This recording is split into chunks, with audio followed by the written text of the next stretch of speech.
Kas tas bija? Koks. Un tas? Akmens. Jā, kā tad? Man zirneklis uz muguras. Liecies mierā. Nieka lapiņa. Pagriezies. Nu jā. Lapa. Es teicu. Nu, aiziet. Mums jāatrod kaut kur droša naktsmītne. Droša? Droša! Mēs esam džungļos. Cilvēki runā par džungļu likumiem.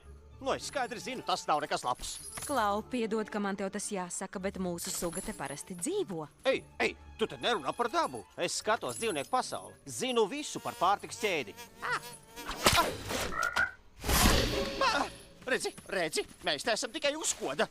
Vienkārši spalvaini tīteņi. Tieši tāpēc mēs uzturamies kokos, nevis uz zemes. Tikai pēc tevis. Nē, nav laba doma. Nē.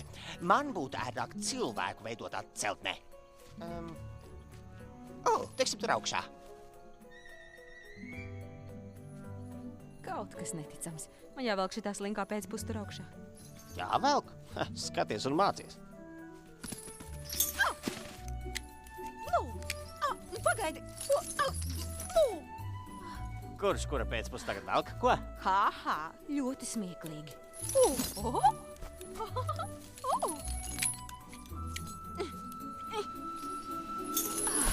Redzi, var nelidot? Putni nevar. Putniem jālido. Lidošana ir... Tā ir brīvība, tā ir paļaušanās tikai pašam uz sevi. Tu to negribi? Es nezinu.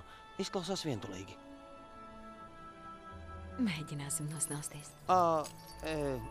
Es diez vai varēšu uzreiz iebegt. Vēl dzīvoju pēc Minnesotas laika.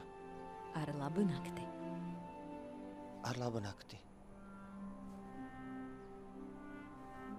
Ar labu nakti, Linda.